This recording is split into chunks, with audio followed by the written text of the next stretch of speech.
March 15, 1944. Japanese Naval Intelligence Headquarters, Owada, Japan. Commander Atsuzo Kurihara stared at intercepted transmissions, his third cup of bitter tea growing cold. For 18 hours, Japan's finest cryptanalysts had attempted to decode what appeared to be American marine tactical communications from the Marshall Islands. The sounds defied every analytical technique in their arsenal. These weren't random noises. The pattern suggested structured military communication, timing that preceded American attacks, duration consistent. The story begins in the American Southwest, where the Navajo people had preserved a language unlike any other on Earth. Dene Bizard, the Navajo language, belongs to the Athabascan family with 170,000 speakers confined to the 27,000 square mile reservation. Its linguistic characteristics would confound Japanese code breakers.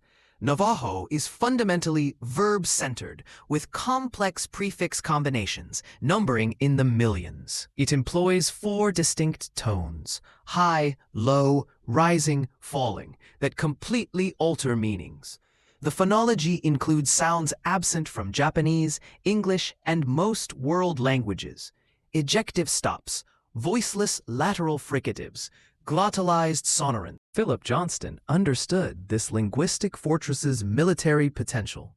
Born in 1992 to a missionary on the Navajo reservation, Johnston grew up speaking Navajo fluently, one of fewer than 30 non-Navajos worldwide who could make that claim.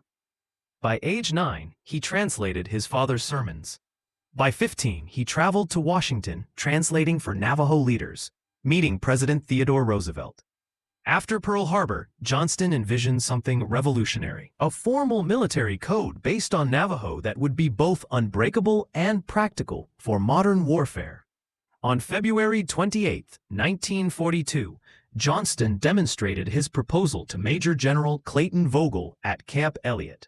4 Navajos transmitted messages in 20 seconds versus 30 minutes for cipher machines. The general authorized a pilot program immediately. On May 4, 1942, 29 Navajo recruits were sworn in at Fort Wingate, New Mexico. These men, Chester Nez, Carl Gorman, Lloyd Oliver, John Benally, came from across the reservation. Some had attended boarding schools where speaking Navajo was forbidden and punished. Others were traditional sheep herders who rarely left ancestral lands. At Camp Elliott, they worked in a locked, guarded building for 8 weeks, creating military code within their native language. The task was monumental. Develop terminology for concepts that didn't exist in Navajo. Create an alphabet system. Ensure memorability and expandability. They built the code through cultural logic. A submarine became Beshlo, ironfish. A battleship was Lotso, whale. Fighter planes were Dahatihi, hummingbirds. Bombers were Jaysho, buzzards circling before descending. The alphabet required special creativity. Each letter needed multiple Navajo words to prevent frequency analysis. The letter E received 4 alternatives, randomly alternated to destroy patterns. They developed 211 initial terms, memorizing everything perfectly. No code books could risk capture. Chester Nez recalled, "We drilled endlessly. A mistake could cost lives. In our culture, words have power. Speaking correctly was sacred." The code's first test came at Guadalcanal in August 1942. 15 code talkers landed with the 1st Marine Division. Japanese forces had expected the invasion, having decoded other Allied communications.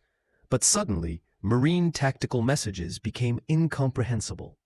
At Japanese 8th Fleet headquarters in Rabaul, intelligence officers scrambled. Lieutenant Kazuo Yamada reported, "The sounds are structured like language, but match nothing. Not English, French, Spanish, any dialect, completely alien." The Japanese response was systematic. They assigned top cryptanalysts, recorded hundreds of hours on wax cylinders, applied every analytical technique. They consulted university linguists, even Buddhist monks who studied ancient languages. Nothing worked. The Americans had deployed a code that defeated every attempt.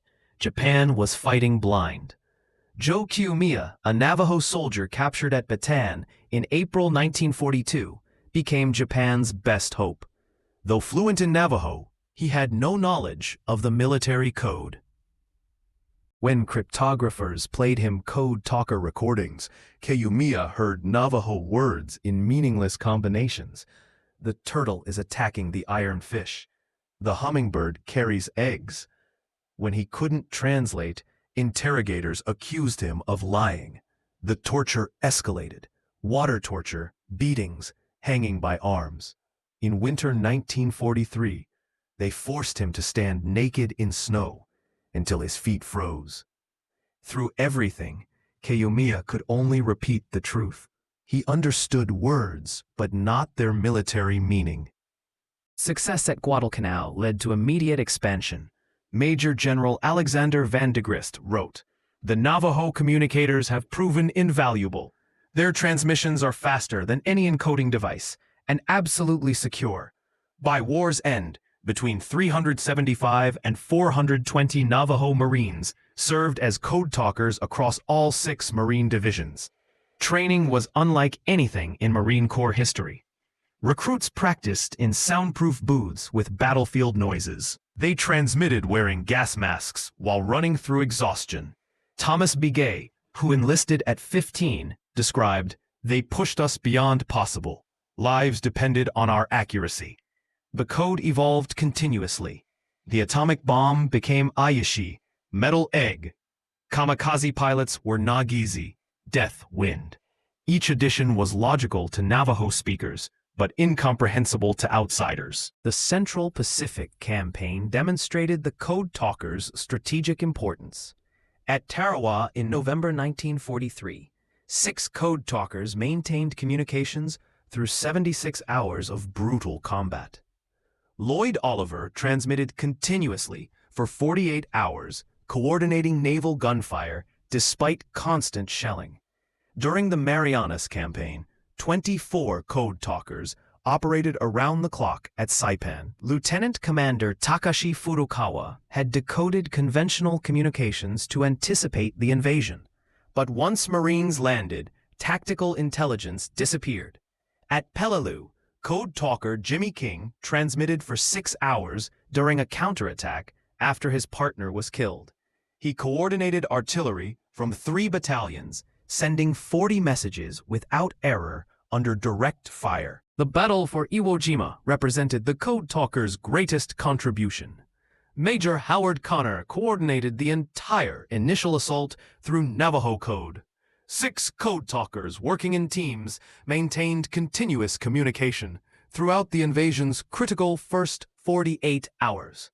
General Tadamichi Kuribayashi had prepared for 2 years, constructing an underground fortress with 11 miles of tunnels. His defensive plan relied on intercepting American communications to trigger counterattacks. This plan failed completely. Over 48 hours, the 6 code talkers sent and received over 800 messages without error. They coordinated 30,000 Marines landing, naval gunfire from 100 ships, close air support, enemy positions, medical evacuations, all under constant fire. Major Connor later testified, "Were it not for the Navajos, the Marines would never have taken Iwo Jima." At Okinawa, 35 code talkers coordinated the largest Pacific assault. 183,000 troops over 82 days. Japanese forces attempted jamming and voice mimicry, but couldn't reproduce Navajo's tonal qualities. Lieutenant Hiroshi Miyamoto's attempts sounded, according to code talker Alfred Newman, like someone gargling while trying to talk. On August 14, 1945, code talker Teddy Draper transmitted the war's most significant message, "Nema adegini adenil," Japanese surrender.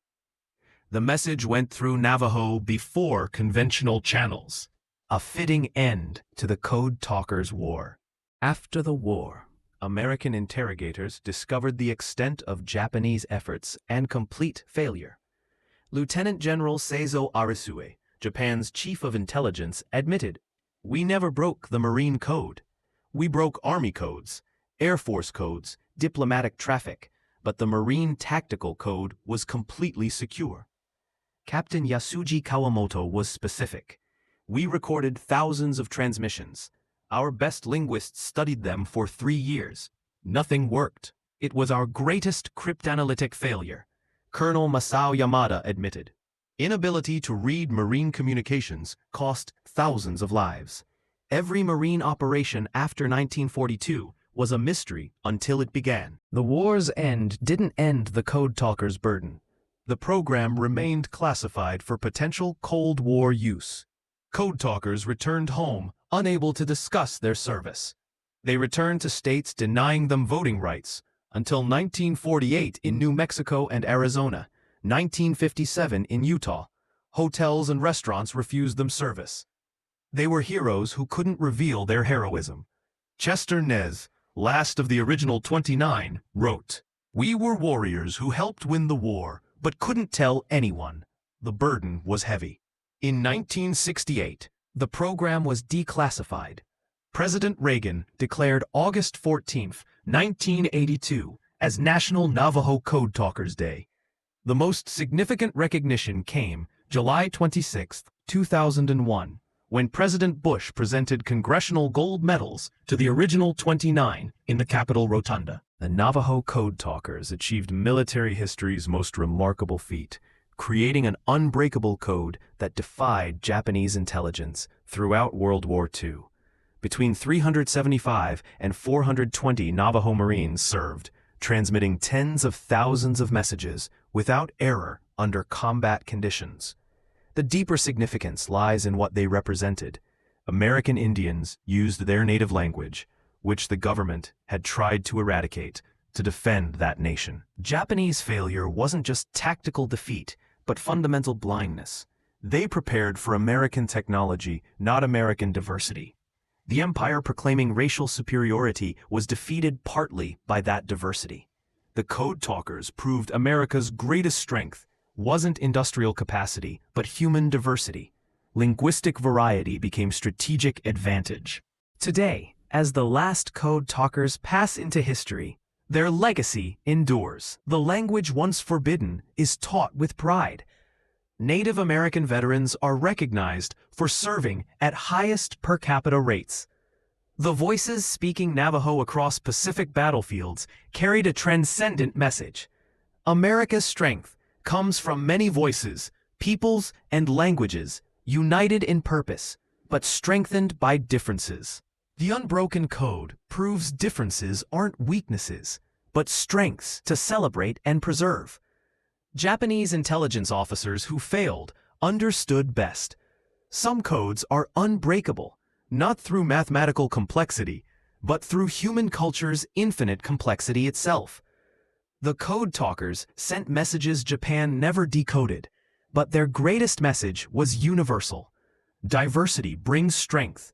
Culture brings power. Indigenous knowledge serves modern purposes. Young Navajo men using sacred language as weapon proved forever that America's greatest encryption is diversity itself, unbreakable because it emerges from limitless human experience and wisdom.